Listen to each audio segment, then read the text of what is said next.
아멘. 오늘 야고보서 1장 말씀을 가지고서 분열과 통합에 대한 이야기를 함께 하려고 합니다. 제가 신학대학을 졸업하자마자 마음속으로 생각한 게 뭐냐면, 다른 교회에 봉사를 하며 전도사를 섬기는 것보다 저의 목회, 개척교회를 하는 것이 저의 사역의 비전이었습니다. 보통 대부분은 그냥 교회에 사역하면서 여러 교회를 순회하면서 그리고 목회를 합니다. 목회자들 중에는 두 부류가 있습니다.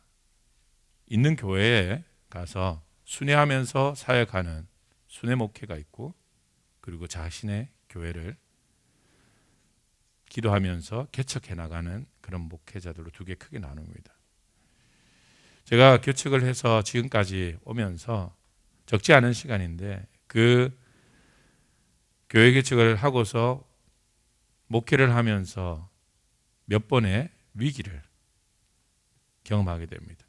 돌아보면 그 모든 위기들이 외부에서 이렇게 왔던 것이 아니라 그 위기가 저 안에서 일어났던 일들임을 생각해 봅니다.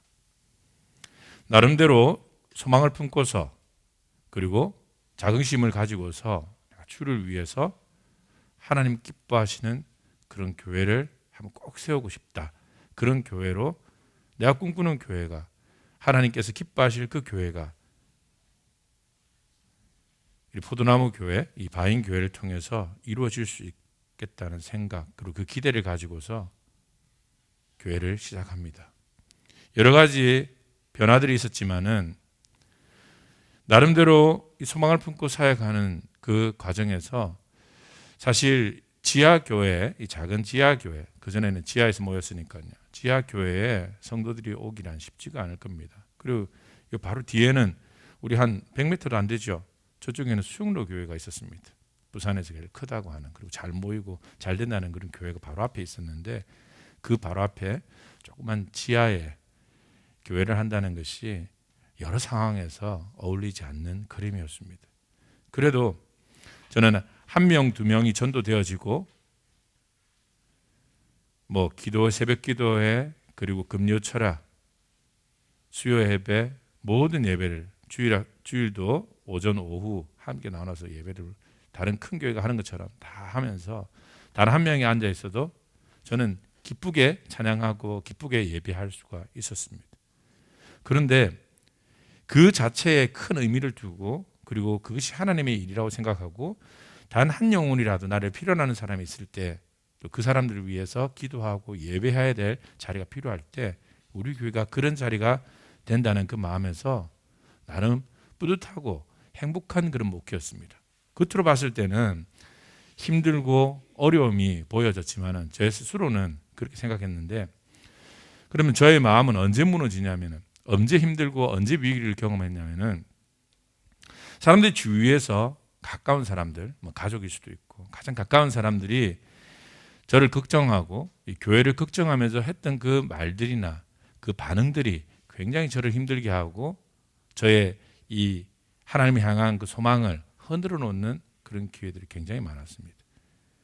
주로 그런 사람들이 이렇게 다가와서 질문을 하죠. 교인은 몇 명 정도 모입니까? 라고 물으면, 그 말이 저는 제일 싫었습니다.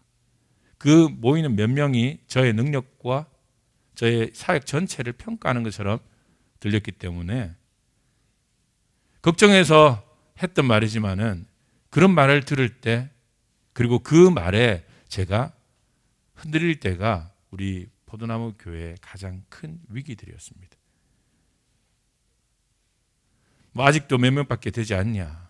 그러다 보니까 이 말에 초연해져야 되는데, 한 사람의 영혼을 붙들고 기도하는 것이 나는 이게 큰 가치고 하나님이 기뻐하시는 일이라고 생각하고, 모이는 수에 관계없이 하나님 말씀이 선포되어지고, 그리고 하나님 기뻐하는 예배로서 목회하는 것이 그게 목회자의 십자가의 길이라고 생각했는데, 사람들은 그 결과물을 계속해서 요구했습니다.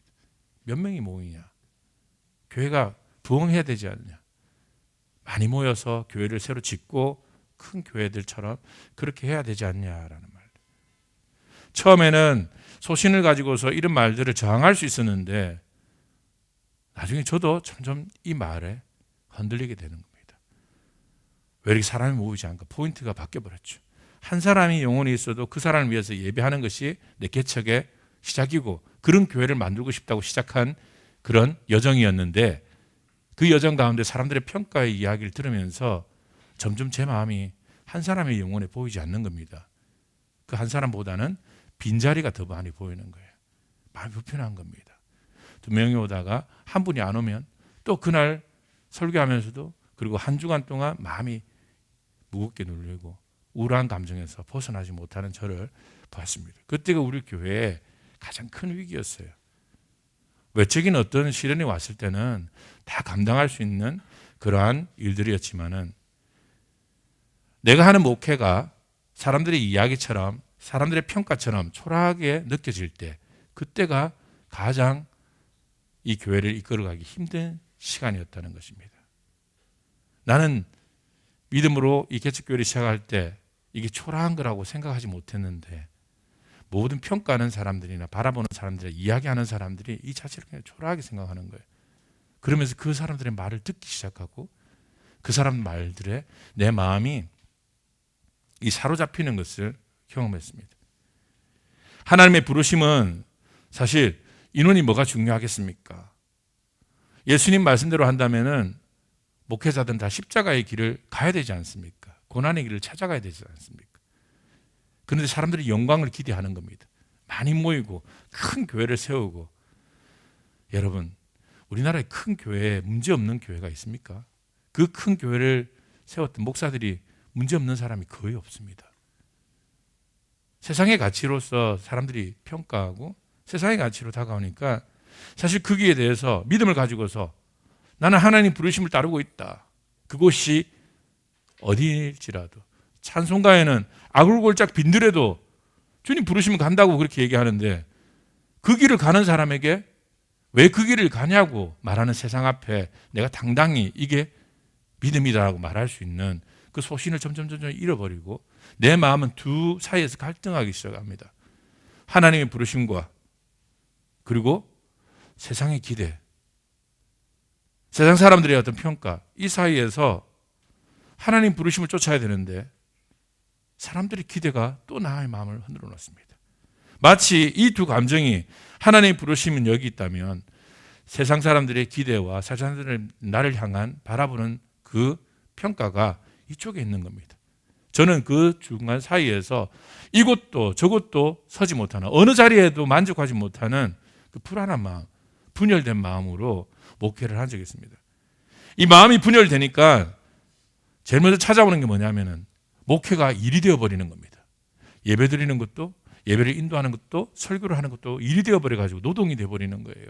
내가 즐거워서 하는 것이 아니라 거의 힘들게 버텨나가듯이 목회를 하는 저 자신을 봤습니다. 사람들의 기대가 나의 감정을 흔들어 놓다 보니까 사람들의 기대를 바라보면 그게 기대여서 목회하니 결국은 스스로 불행을 자처한 것이죠. 그렇게 중요한 것이 아닌데 한 사람이 더 있고 덜 있고가 그렇게 목회에 중요한 것이 아닌데 사람들이 빨리 성장하고 성숙하는 그 결과와 그리고 좀처럼 변하지 않는 사람들이 이끌고 가는 그 과정에서 이것이 목회인데 그 과정이 목회인데도 불구하고 어느 순간인가 결과에 연연하면서 마음이 분열이 됩니다. 제가 30대 초반에 목회를 시작하고 개척교회를 했어요. 그전에는 다 전도사 생활을 했습니다. 21살 때 전도사로 가서 그때부터 지금까지 한 번도 쉬지 않고 군대 가서도 전도사 역할을 하고 지금까지 쭉 목회를 한 번도 쉬지 않고 하고 있어요. 그런데 너무 일찍 제가 시작한 거예요. 30 정도 나이, 아주 어린 나이에 시작하다 보니까 이 분열된 마음을 성숙하지 못하다 보니까 다룰 수가 없었어요. 그러니까 저 자신에 대해서도 분노하고 항상 날이 서 있는 사람, 예민한 사람처럼 목회에 대한 부분에서 굉장히 힘들고 불행한 그런 목회의 길을 가고 있었습니다. 30대 때. 그런데 이러한 갈등과 이런 분열된 마음이 시간을 거쳐가면서 조금씩 떨어져 있던, 서로 분리되어 있던 이 감정들이 하나씩 하나로 통일되었습니다. 어느 순간인가 사람들의 평가에 그리 연연하지 아니하고, 목회라는 것이 내가 하나님 앞에 부끄럽지 않은 그러한 일이면 된다는 그런 확신이 점점 강해지고, 나이가 들면서 이 분열된 감정이 조금씩 통합되어지는 것을 느낍니다. 통합이 될 감정은 어떤 거냐면 평안이 찾아옵니다. 흔들리지 않는 거예요. 중용의 마음, 어떤 것에 치우치지 않는 거예요. 성도가 많아도 성도가 적어도, 사람들이 나를 좋게 평가해도 아니면 나를 싫어해도 별로 크게 영향을 받지 않아요. 나는 나의 길을 간다. 그냥 하나님이 기뻐하시고 내가 하나님 앞에 받은 그 부르심대로 나는 나의 길을 간다. 처음부터 이 마음으로 시작했지만 30대 때 분열됐던 그 마음이 여러 가지 시험과 여러 가지 시련을 거치면서 조금씩 통합되어지는 저를 경험했습니다. 나의 지식과 나의 감정과 그리고 나의 의지가 분리되지 아니하고 하나가 되는 것. 이게 바로 평안이고 이게 바로 믿음이라는 것을 저는 이 목회를 통해서 많이 경험합니다. 여러분도 어떻습니까? 저는 목회에서 이런 분열된 마음을 경험하지만 여러분도 살아가면서 얼마나 많은 분열된 마음을 경험합니까? 내 마음으로는 하나님을 위해서 살고 싶고, 또 내 마음으로는 내가 목표한 바대로 최선을 다하고 싶고, 내 마음으로는 사람들의 관계 속에서 나를 지키고 싶은데 나의 마음과 관계없이 현실의 삶은 전혀 다를 때, 내 행동이, 내 의지가 그것을 따라가지 못할 때 우리 마음 분열돼요. 나는 주를 위해 살고 싶은데, 나는 믿음을 갖고 싶은데 그 바람과 기대 속에 의심이 자리하고 있는 겁니다. 믿음과 의심 사이에서 왔다 갔다 하면서 분열이 일어나요. 나는 행복하고 싶은데 머릿속으로는 행복을 위해 살아야 되겠다는 생각을 하는데 내 감정은 따로 움직입니다. 조금만 어떤 상황 앞에서도 무너지고 깨어지는 내 감정 경험, 분열된 마음. 애니어그램이라는 상담 시스템이 있는데 거기 보면 9가지의 이 서로 분열과 통합을 통해서 사람을 분석하는 게 있습니다. 사람은 저마다 온전한 사람이 없습니다.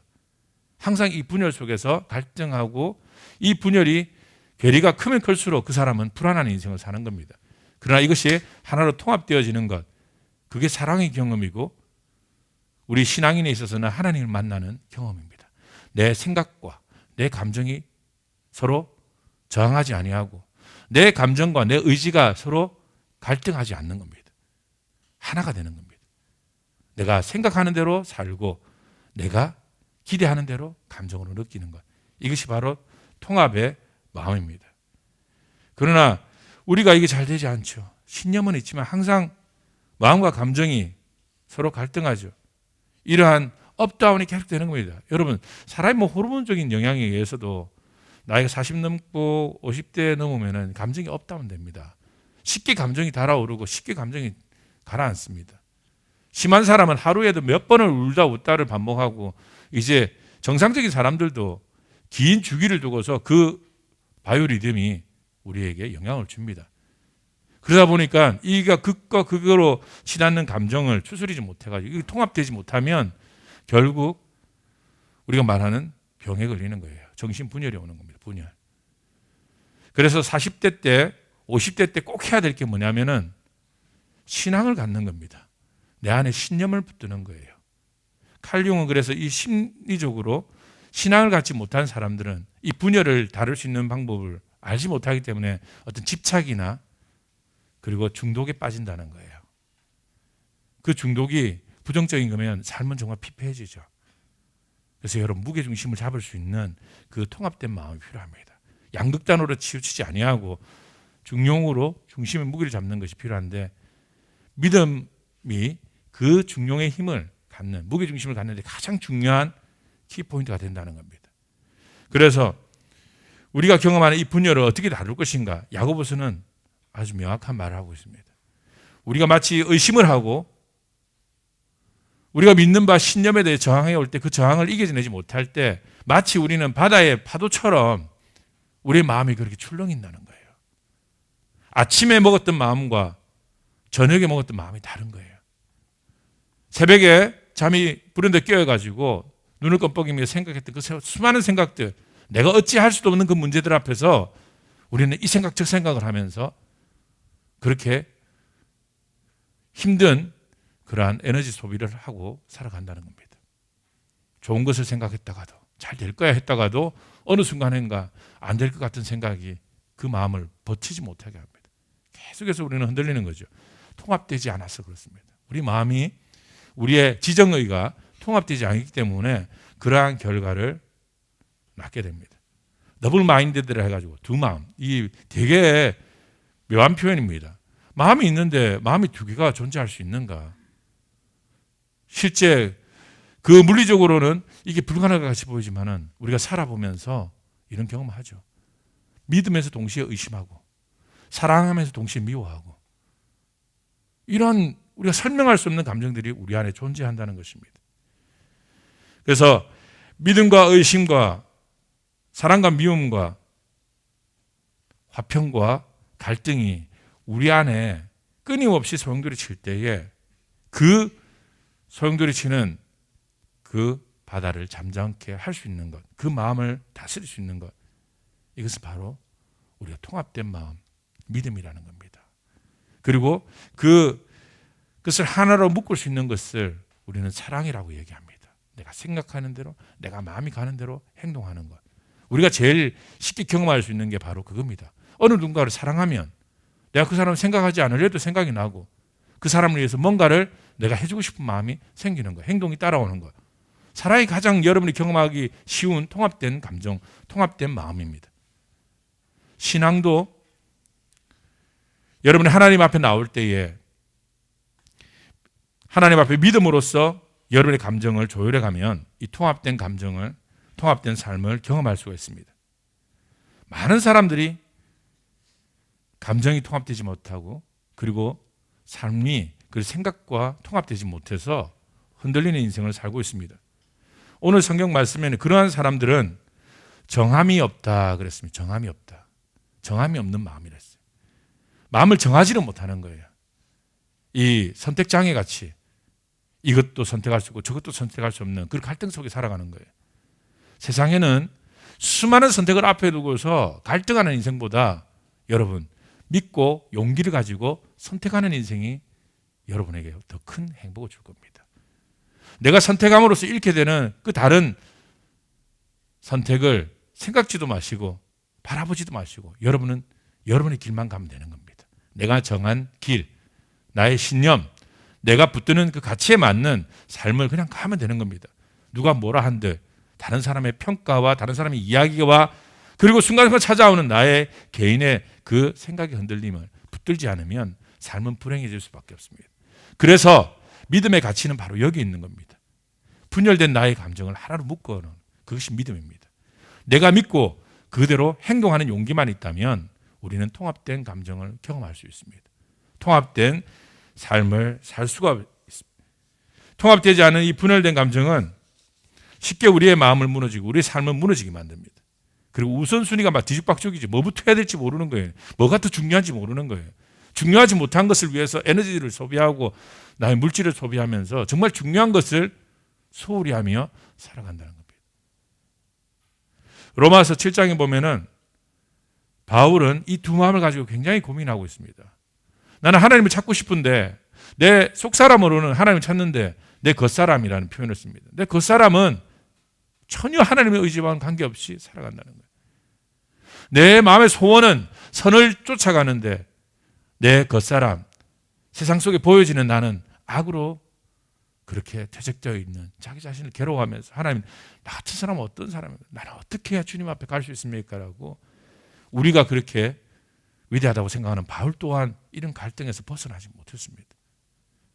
우리가 마음으로는 지금 이 자리에 예배드리면서 하나님 위해 살고 싶고 내가 말씀에 더 합당한 삶을 살고 싶고 내 안에 진심으로 사람들에게 좋은 사람으로 남고 싶은데 그런 마음조차가 없는 것이 아니라 그 마음은 있지만 중요한 건 우리의 행동이 그렇게 결과적으로 나오지 않는다는 거예요. 내가 참아야 되는데 참지 못하고, 내가 좀 더 사랑해야 되는데 나의 이기심에서 사랑하지 못하고, 이 두 갈등하는 마음, 마치 파도가 일렁이는 것 같은 이러한 마음, 하나님을 향하고 은혜를 향해서 사명을 향해 나아가야 하는데 항상 멈칫거리고, 그리고 그것에 두 흩어진 마음들을 모으기 위해서 애쓰면서 시간이 적잖이 우리가 소비하면서 그걸 살아간다는 것입니다. 그리고 이렇게 분열된 마음에 찾아오는 게 있습니다. 유혹이 찾아와요. 마음이 분열되어 있을 때 불안정하니까 어떤 것을 붙잡게 되는데, 그 붙잡은 것들이 대부분 우리를 죄로 이끄는 그러한 것들이라는 겁니다. 여러분, 사람을 보면은, 목회를 오래 하다 보면은 사람을 보면은 사람은 너무 빨리 읽습니다. 그래서 안타까운데 더 사람을 기대하지 않는 그런 병이 생겼습니다. 사람을 보면 대충 이렇게 감정이 나와요. 그런데 겉으로 드러나는 그 평안이 있습니다. 평안. 어떤 사람을 보면 겉으로 드러나는 평안이 있어요. 통합된 사람이 있어요. 생각과 감정과 의지가 통합된 사람. 자기가 믿는 대로 살아가는 사람. 결과적으로 뭐가 다른지 압니까? 이 행복해요, 그 사람들은. 통합될 때 여러분 행복한 거예요. 아주 넉넉하고 부유한 환경 속에서도 여러분 불행한 사람은 그 부유의 환경을 누릴 수 있는 통합된 마음이 없는 겁니다. 반면에 가난하고 남들이 봐도 보잘것없는 인생이지만은 통합된 감정의 사람은 그 순간에서도 행복할 수 있다는 것입니다. 내 속사람과 겉사람이 갈등하고 그 갈등 속에서, 그 싸움 속에서 늘 질 수밖에 없었던 바울도 하나님께 나오면서 그 감정을 통합하려면, 나의 힘으로는 되지 않고 오직 하나님께서 나를 붙들어 주셔야, 하나님께서 나와 함께 하셔야 내가 통합될 수 있다는 그러한 믿음을 가지고 주님 앞에 나오고 있습니다. 이러한 바울의 고민이 우리에게 희망을 줍니다. 나의 생각과 행동, 그리고 믿음과 의심 사이에서 내가 흔들릴 때, 여러분, 훈련되지 않으면은 우리가 이 흔들림 속에서 자초하거나 아니면 무너질 수밖에 없지만은, 이 문제들을 바라보면서 하나님 말씀 붙들고 한순간에 되는 것이 아니라 끊임없는 여러분 몸부림이 필요합니다. 신앙생활이 굉장히 간단한 것처럼 들리지만은, 예수 믿고 천국 가는 거, 하나님 원하는 거 기도하면 하나님 응답하시는 거, 굉장히 단순한 논리처럼 보이지만은 사실 이 짧은 말을 이루기 위해서는 엄청난 시간이 필요하고 엄청난 훈련이 여러분에게 필요합니다. 신앙생활이 그렇게 쉽게 보이지만은 쉬운 게 아니에요. 그저 세월이 가서 직분을 받고 교회 생활에 익숙해진다고 신앙이 생겼다고 말하는 게 아닙니다. 참된 신앙을 얻기 위해서는 아주 힘든 과정들이 필요한데, 이 두 마음이 정함을 얻고 이 두 마음이 통합되기 위해서는 야고보서는 어떻게 기록하냐면, 시련을 만나게 될 때, 믿음의 시련을 만나게 될 때 인내가 필요하고, 인내가 우리를 어떻게 온전히 이룬다고 말씀하고 있습니다. 이는 너희로 온전하고 구비하여 조금도 부족함이 없게 하려 함이라. 그저 얻어지는 마음이 아니라는 거예요. 두 마음이 아니라 통합된 한 마음은 그저 얻어지는 게 아니라 끊임없는 시련과 그것을 견뎌내는 인내 속에서 마음은, 분열된 마음이 통합되어지는 겁니다. 싸워야 되는 거예요. 싸워야. 두 마음이 있는 상태에서 여러분 그냥 교회 다니다 보면 두 가지 형태가 나옵니다. 하나는 내가 교회 다니는데 이곳은 가서는 안 되는데, 내가 교회 다니는데 내가 이렇게 살아서는 안 되는데, 두 개의 마음이 분열되죠. 근데 이때 갈등하고 고민하고 하나님 말씀을 붙들고자 하는 몸부림치는 훈련이 있으면 그 사람은 변합니다. 그런데 대부분이 변하지 않는 이유가 뭔지 압니까? 그저 이 분열을 그냥 인정하고 이중적으로 살아갑니다. 주일날 예배드릴 때 나의 삶과 일상생활에 살아가는 삶이 전혀 다른 거예요. 그냥 분리해서 살아가는 거예요. 삶 자체가 그냥 분열인 겁니다. 이렇게 우리가 죄에 타협하게 되면은 어떤 변화도 기대할 수 없습니다. 우리의 삶이 이중생활이 되어지면 나중에 뭐가 찾아오는지 아세요? 정신분열이 일어나요. 내가 누군지 몰라요. 나는 진짜 어떤 사람인지 몰라요. 자기 정체성의 위기가 찾아오죠. 나는 누군가? 사람들한테 보여지는 나와 사람들이 기대하는 나를 연기하면서 정작 위기가 어떻게 찾아오냐면 의미를 잃어버려요. 내가 누군지 모르겠는 게 어느 순간인가. 이중적인 생활 속에서. 그래서 대부분 뭐를 포기하냐면은 신앙을 포기하게 돼요.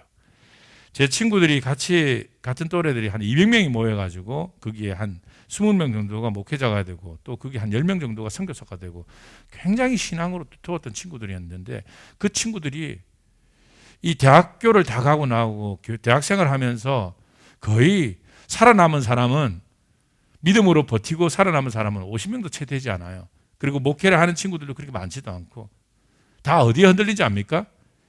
자기가 믿는 믿음이 굉장히 고차원적인 믿음이에요. 아주 거룩하고 세상과 구별된 자기 자신이었는데 이 대학생활을 하다 보니까 1학년 들어가 보니까 재밌거든요. 예전에는 교회가 유일하게 사람들을 만나고 이성을 만나는 장소였는데 대학교를 가보니까 교회보다 훨씬 더 재밌어요. 늘 술 파티를 하죠. 그리고 이것저것 하다 보니까 교회에서 보여주는 나와 이 세상에서 보여주는 나가 너무 다른 거예요. 친구들 얘기를 들어보니까. 이 두 개가 너무 다르니까. 뭘 선택하냐면 진짜 나는 누굴까? 교회에 와서 기도하는 나일까? 거룩하고자 선을 차촉하는 내가 나일까? 아니면 친구들과 어울리면서 그냥 내가 살고 싶은 대로 사는 것이 나을까? 라는 이 두 사이에서 대부분 친구들이 갈등하다가 뭘 선택하냐면은 그래 나는 그냥 이거야 라고 자기의 육체적인 쾌락을 쫓아 가더라고요. 그러면서 그 전에 있었던 그 신념이나 모든 것들이 다 내가 아니라고 생각합니다. 반대로 그게 진짜 자기 모습인데도 불구하고 그게 자기가 아니라고 생각하면서 오히려 나는 그냥 교회에 어울리지 않아. 지금까지 내가 고백했던 모든 기도와 내가 했던 신앙생활은 다 가짜야. 스스로 그렇게 가짜라고 평가내면서 그 시간들을 잃어버리는 걸 봤습니다. 우리가 이중적으로 분리되다 보면은 그런 결과를 갖게 됩니다. 그냥 신앙이 분열이죠. 그냥 우리 삶이 분열이 되는 거예요. 이러한 분열을 극복하기 위해서는 끊임없는 훈련입니다. 여러분이 어떤 신념을 갖게 되면은 저항을 경험할 수밖에 없어요. 내가 믿음으로 살아야지. 이제 교회 다니고 열심히 신앙생활을 해야지 하면 첫 번째 찾아오는 위기가 뭡니까? 주일날 예배를 드릴 것인가? 아니면 나의 용무를 볼 것인가? 이 갈등 사이에서 여러분은 벌써 분열이 찾아오는 거예요. 교회를 나와 있지만 머릿속에 딴 생각합니다. 이 시간에 내가 뭔가를 하면 훨씬 더 낫겠다라는 생각을 하게 되죠. 점점 이 사이가 분열되면 통합되지 않으면 결국은 뭘 선택하냐면 자기 육체적인 것에 더 호의적으로 선택하게 됩니다. 왜냐하면 자기는 굉장히 자기 사랑에 빠져있기 때문에 스스로 자기에 빠져있기 때문에 벗어나지 못합니다. 몸이 자신의 마음을 원하는 대로 받쳐주는데 이 마음이 벌써 흐트러지니까 분열되니까 이 몸까지 같이 움직이게 되는 거죠. 우리의 몸 자체가 우리의 육체가 우리의 생각이 오랜 세월 죄에 길들여져 있고 그리고 오랜 세월 세상에 길들여져 있다 보니까 영적인 삶을 따라가기가 쉽지가 않아요. 하루아침에 되는 것이 아닙니다. 기도원 가가지고 한번 은혜 받았다고 해서 그걸 끝나는 게 아닙니다. 겉으로는 굉장히 영적으로 보이지만은 거기에서 시작되는 게 10년이 걸리고 20년이 걸리고 어쩌면 평생이 걸리는 그런 힘든 여정입니다. 그래서 우리는 겸손한 마음으로 항상 이루지 못한 우리의 신앙을 위해서 한 걸음 한 걸음 걸어가야 되는 거예요. 그것이 바로 훈련이고 그 훈련을 통해서만 우리가 영적인 사람이 되는 것이고 그 훈련을 통해서만 우리의 마음이 통합되는 거예요. 그 과정들은 힘들고 그 과정들은 인내로 가득 차 있지만은 우리의 마음이 통합될 때 여러분 어느 곳에 가도 하나님 앞에 감사하며 어떤 상황 속에서도 극복할 수 있는 그러한 놀라운 믿음을 경험하게 됩니다. 바울이 말년에 고백했던 것이 있습니다. 감옥에서 그가 고백했던 것이 뭐냐면 하나님께서 내게 능력을 주시면 나는 무엇이든지 가능하다고. 무엇이든지 할 수 있다고. 우리가 단순히 그 능력의 부분에 초점이 되지만 바울이 한 이야기는 그겁니다. 가난하게도 있어봤고 부하게도 있어봤고 좋은 상황에서도 그리고 나쁜 상황에 다 있어봤지만은 살아보니까 하나님 앞에 통합된 마음일 때는 힘든 가운데서도 감사할 수 있고 행복을 누릴 수 있고 좋은 상황에서도 행복을 누릴 수 있다는 거예요. 우리가 행복하기 원하는 것이 가장 근본적인 우리의 욕구일 겁니다. 그런데 그 욕구를 우리가 뭐에 경험하지 못하느냐? 그것은 여러분이 노력이 부족한 겁니다. 훈련을 하지 않는 거예요. 분열된 마음 그대로 그냥 놔두는 거예요. 이것을 통합하려고 훈련하고 애쓰고 인내하고 자신을 비우고 내려놓는 그러한 노력들을 하지 않으니까 당연히 여러분 통합되지 않죠. 마음이 통합되지 않으니까 결국은 어떤 상황 가운데서도 어떤 조건 가운데서도 여러분 감사하지 못하는 거죠. 사실 대부분의 교회가 오늘을 감사절로 지킵니다. 근데 코로나 상황이라서 어떤 행사도 하지 못하고 다른 어떤 프로그램을 하지 못해요. 하지만 1년에 끝날 때쯤 11월 달에 이 감사절을 둔 것은 큰 의미가 있습니다. 여러분 지금 살아가는 지금 이 조건, 지금의 여러분 삶에 감사하고 있습니까? 여러분이 경험하는 모든 일에 감사하고 있습니까? 진심으로 감사하고 있다면 여러분의 마음은 통합된 마음입니다. 하지만 만족하지 못하고 감사치 못한다면 여러분은 어디서부터 어긋나서 이렇게까지 왔는지를 스스로 돌아와야 되고 훈련을 통해서 여러분 마음을 통합해 가야 됩니다. 끊임없이 통합해 가야 됩니다. 안식일은 하나님 앞에 나와야 한다는 그 믿음 가지고 내가 주를 위해서 살겠다는 그 신념 가지고서 내가 믿고 내가 붙드는 그 뜻을 여러분 잃지 않고 끝까지 붙들면서 그 신념을 지켜나갈 때 그 훈련이 여러분을 통합해 가는 겁니다. 이 통합된 마음은 평안이라는 그리고 행복이라는 은혜로 여러분에게 주어질 것입니다. 베드로가 예수님 앞에 섰을 때 예수님께서 베드로에게 내가 십자가에 못 박힐 그 고난이 있잖아 너는 나를 부인하라고 말했지만 베드로는 진심으로 주님 나는 절대 주님을 배반하지 않을 겁니다라고 말했어요. 진심이었어요. 진심. 어떤 속임도 하고 자기 마음 속에서 우러나는 말을 했습니다. 자신의 속마음을 이야기한 겁니다. 그런데 왜 베드로는 예수님을 배반했을까요? 훈련되지 않았기 때문에 그렇습니다. 훈련되지 않았기 때문에. 한순간의 고백으로는 어떻게 보면 누구나 다 할 수 있어요. 감정이 고무되어서 할 수 있어요. 그래서 누군가가 이런 말이에요. 예수를 위해 죽기는 할 수 있겠지만 예수를 위해서 사는 것은 죽는 것보다 더 힘들다고. 왜냐하면 수많은 시간들을 채워가야 되기 때문에. 엔도 슈샤크의 그 소설에 보면 침묵이라는 소설이 있어요. 그 영화로도 제작됐는데 거기 보면은 믿음을 지키지 못한 사람들이 몇 번을 주님을 배반한 사람들이 얘기를 합니다. 우리가 진심이었는데 내가 정말 하나님 믿는데 고난 앞에서 내가 두려워서 내가 포기할 수밖에 없다고. 그런데 그 사람이 이런 말을 합니다.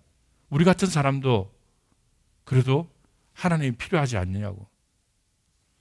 순교의 현장에서 도저히 순교할 용기가 없어가지고 예수님 그림을 밟고 지나가는 거예요. 일본에 그런 박해가 있었습니다.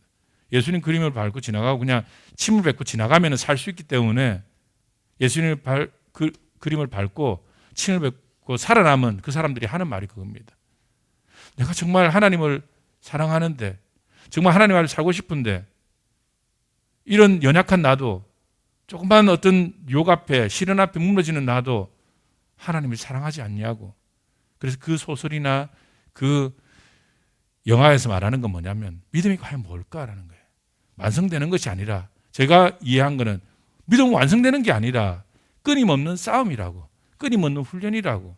믿음과 의심 사이에서 끊임없이 우리가 갈등하고 끊임없이 수고하고 노력할 때 이것이 완전히 분리되지 않고 어느 날 통합되어서 우리가 통합된 감정으로 신앙생활을 할 수 있게 되는 것입니다. 실제 삶이 가혹하게 우리에게 다가오면은 누구나 장담하면서 신앙의 결단을 내릴 수가 없습니다. 누구나 다 힘들어하고 누구나 다 그런 연약한 자기를 안타까워하면서 그렇게 우리가 주님 앞에 나아가는 것입니다. 이러한 분열된 마음이 우리의 삶을 깨버리고 우리 감정을 깨버리지만은 우리의 초점을 흐트러지게 하지만은 오늘 야고보 기자가 말하는 것처럼 이러한 시련과 인내를 이겨내고 두 마음 품지 마시고 한 마음을 품으려고 여러분 애쓰고 노력하시기 바랍니다. 분열된 마음을 경험할 때마다 여러분 스스로가 하나님께서 기뻐하실 일, 하나님께서 내게 말씀하신 그 말씀을 붙들고 흩어진 이 마음을 통합해 가야 되는 겁니다. 믿음이 바로 그겁니다. 내 안에서 그냥 생겨나는 것이 아니라 하나님 말씀을 내가 믿는 거예요. 하나님 말씀을 되뇌이면서 그 말씀대로 되기를 간절히 바라면서 그 말씀을 내가 품을 때 흩어져 있는 분열된 내 마음이, 내 감정이 하나로 묶어지는 것입니다. 이 묶어지는 모든 힘은 결국 사랑입니다. 하나님 나를 사랑하시고 내가 하나님을 사랑하는 확신만 있으면 누가 뭐래도 여러분 흔들리지 않습니다. 그 사랑이 흔들리니까 의심이 되고 그 사랑이 흔들리니까 결국 우리는 분열되는 거예요. 계속해서 여러분 분열을 만드는 것은 악마의 일입니다. 그래서 디아블로라는 스페인어를 악마를 쓸 때 쓰는 말입니다. 디라는 것은 둘로 나눈다는 뜻입니다. 두 개로 나눠지는 것은 악마가 하는 일이지만 하나로 묶는 것은 하나님이 하시는 일입니다. 여러분 삶이 분열을 위해서 나아가지 마시고 예수 그리스도의 사랑 안에서 통합되어지는 그러한 삶이 되기를 간절히 바랍니다. 그 통합된 영성 안에서 하나님의 평안을 경험하시고 하나님의 놀라운 능력을 경험하시는 여러분 되시기를 축원드립니다. 함께 기도하겠습니다.